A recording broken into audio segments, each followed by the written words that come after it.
Don't skip out just because you're injured. My husband's relatives were going to get together at his parents' house, and I was on my way to go shopping the day before to help out when I had an accident. When I woke up, I was on a hospital bed. My mother was peering into my face against the white ceiling with a tearful look on her face. I tried to get up, but I could not move my body at all.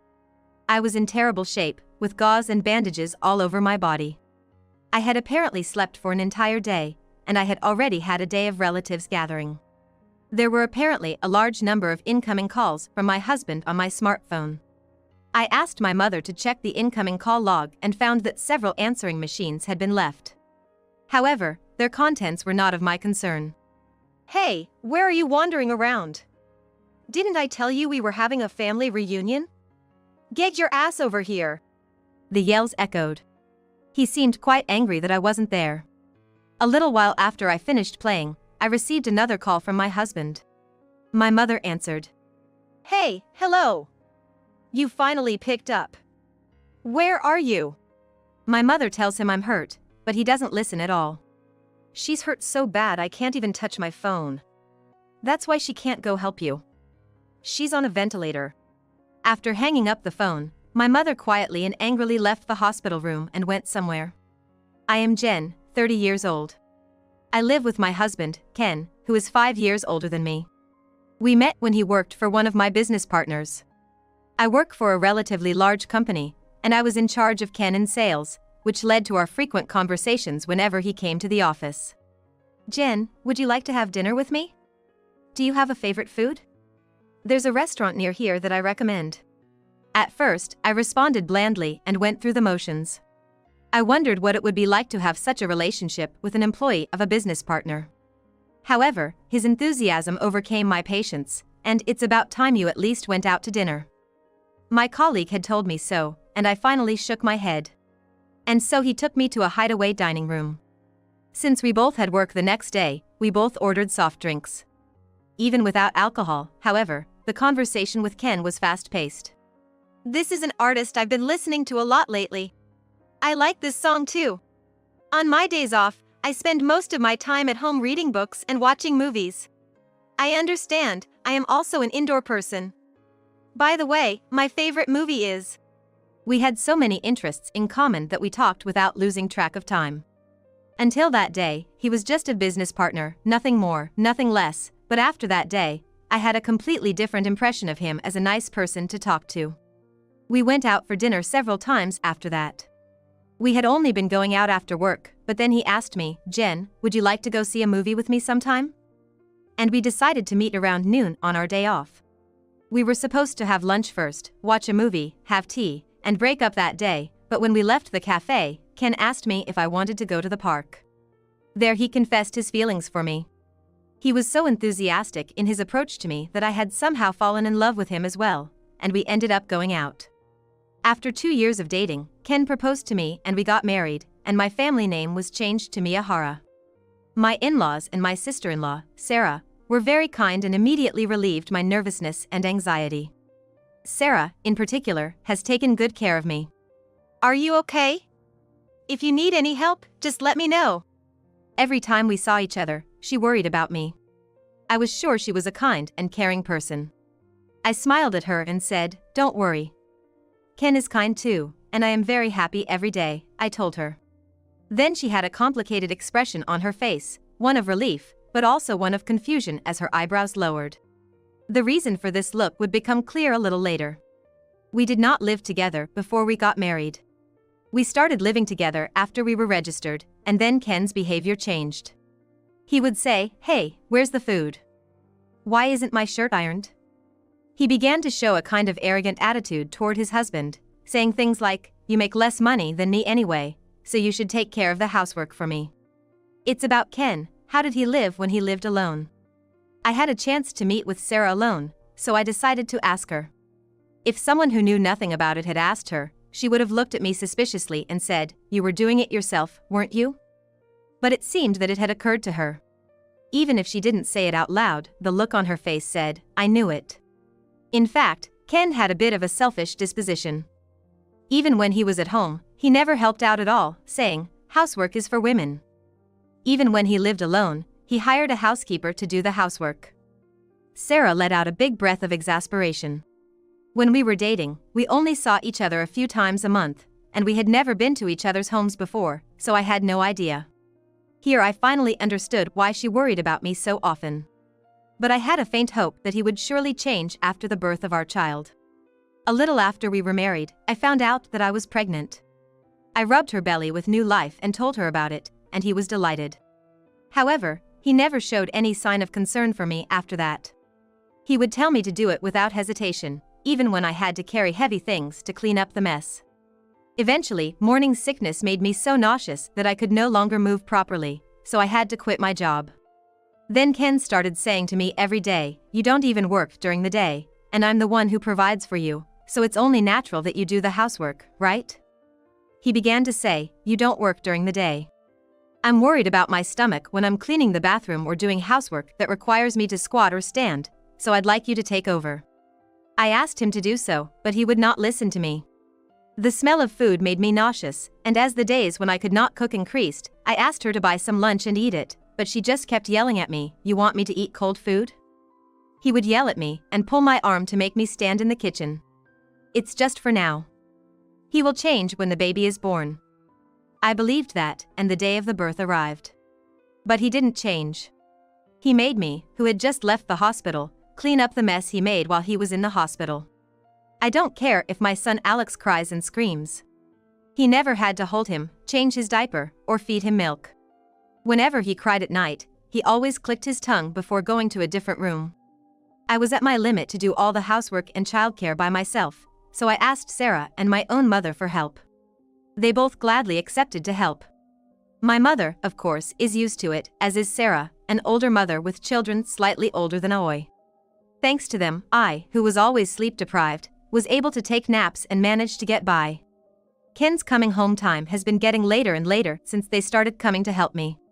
Sometimes he would say, "I have to entertain guests," and he would not come home.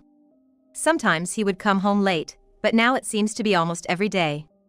I understand that he is in a certain position and has certain social obligations, but is it really necessary for him to go so many days in a row? I began to suspect that he was cheating on me. I didn't think so just because he came home late. He does not usually wear perfume, but when he comes home, he starts to smell softly and sweetly. And it was the same scent every time. It's because there is someone at work who is heavily perfumed. When I questioned him about it, he brushed it off. Not having seen the decisive scene, I could not press the question any further. Then one day, I was told that Ken's relatives would be gathering at his parents' house this coming weekend. He told me, "Of course you're going to be there. It's your duty as a wife to help out," and I had no choice but to go. It was difficult to help while taking care of my son. But it was doubtful that Ken, who had never participated in childcare before, would be able to take care of him during that time. Perhaps he saw through my thinking that I would have to ask my parents-in-law or Sarah to watch him. He said, "Oh, my sister can't come because her child is sick. You'll have to take care of little one yourself, won't you?" I was nailed to the wall. He was not interested in taking care of him. It seemed that he had never developed the awareness of being a parent. There were about 10 relatives who gathered at the party. It would take too much time to cook for that many people on the day of the party, so I decided to start preparing the day before. First, I left my son with my mother to go shopping and headed to the supermarket. I was walking for a while when a strong shock hit my body and I was lying on the ground. As it was getting dark in front of me, I fainted as I saw a white car driving by at a high speed. "Oh, Jen. Thank God, you're awake." When I came to, my mother was looking into my face against the white ceiling. Her eyes were moist and tears were threatening to spill over at any moment. I would have called out, "Mother," but no sound came out of my mouth. I tried to get up, but I could not move my body at all. Somehow I managed to move only my eyes to check my condition and found that my arms were wrapped in gauze and bandages. And an artificial respirator was attached to my mouth. The smell of alcohol from the disinfectant was wafting around me, though I could not detect it from my own body. So, I was rushed to the hospital after the accident. That shock was apparently caused by being run over.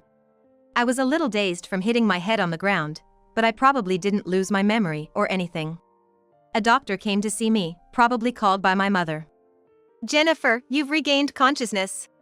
Apparently, I had been asleep for a whole day, and the day of my relatives' gathering had already arrived. I guess my face showed my disbelief. My mother took the trouble to show me the date on the screen of her smartphone.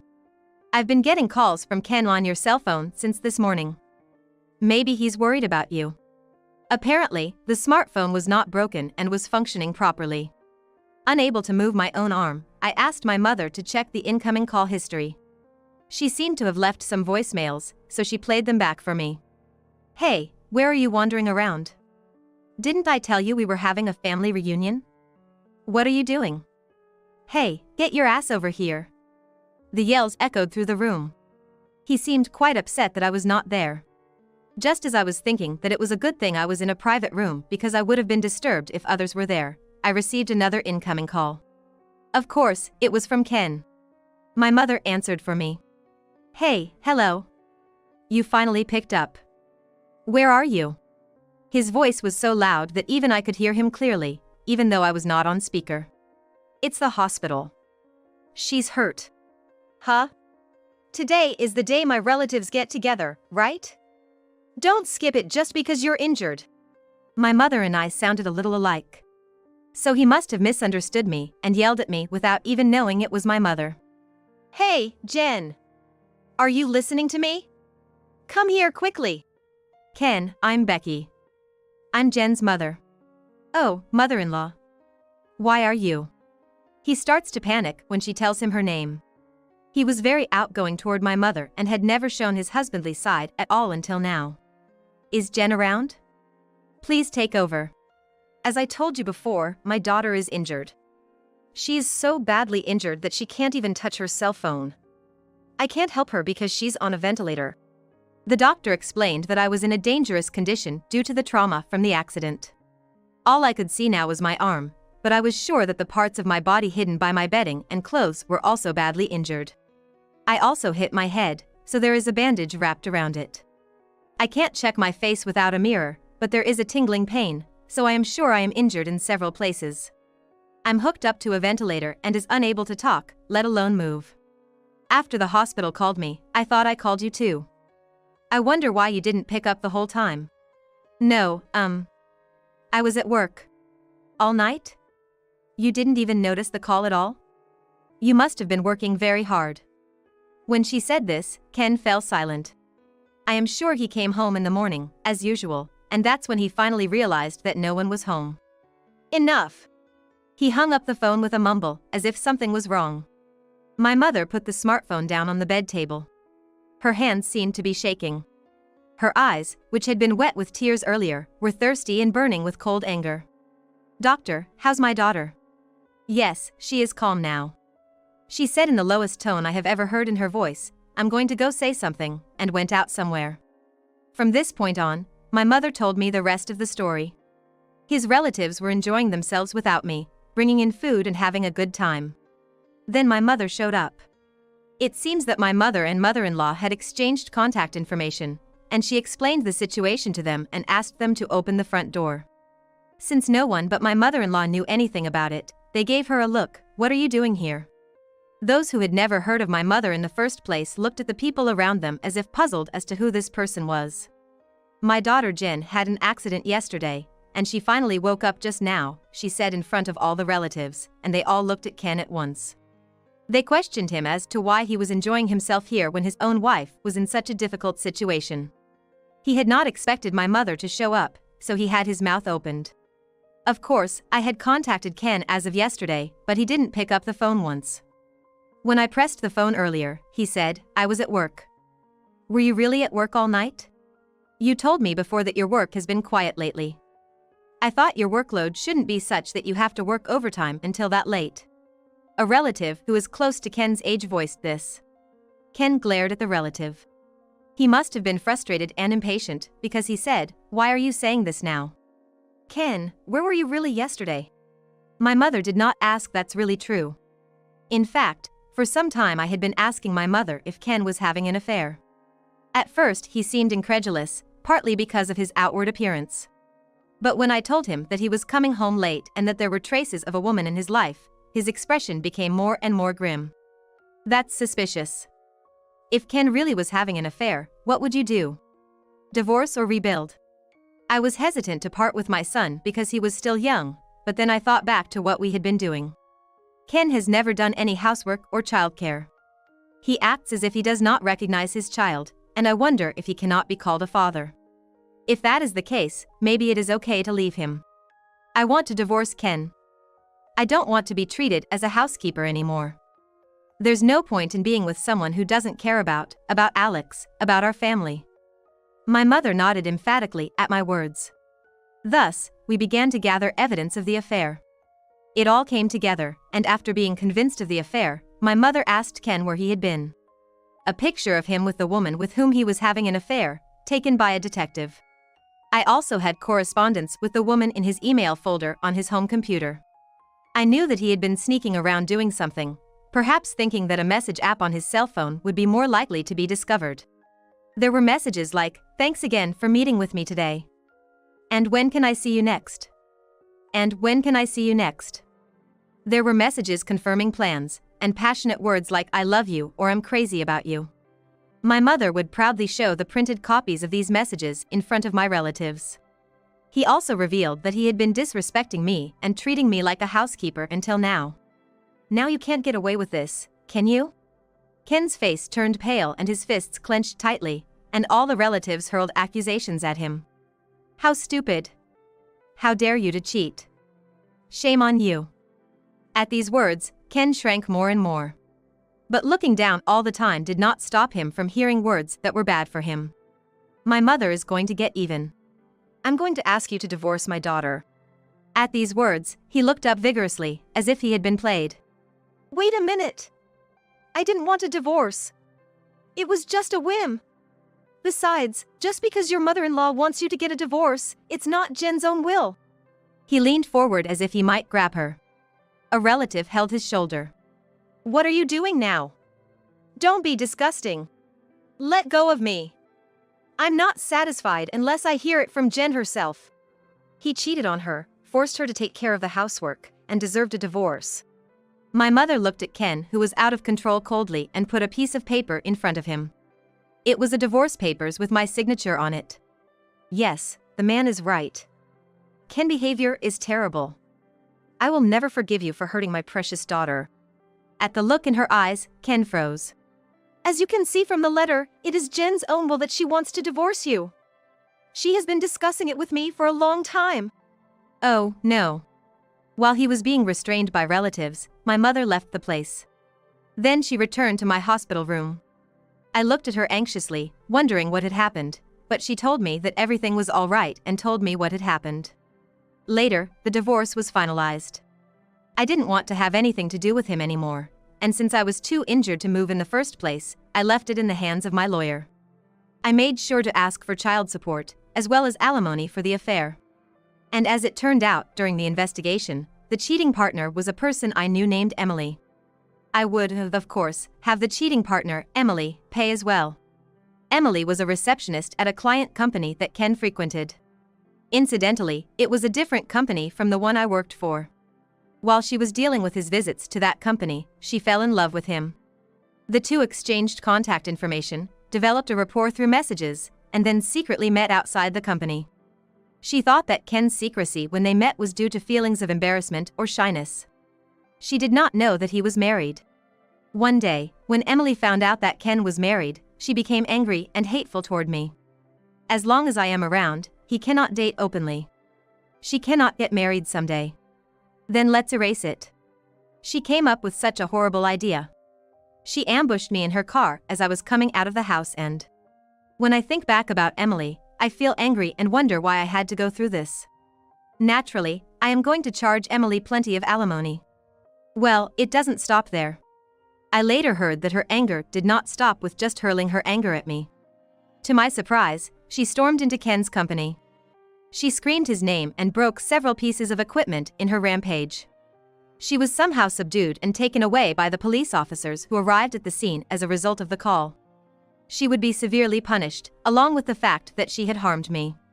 Since she revealed to me that she had been having an affair, along with Ken's name, it became known within the company.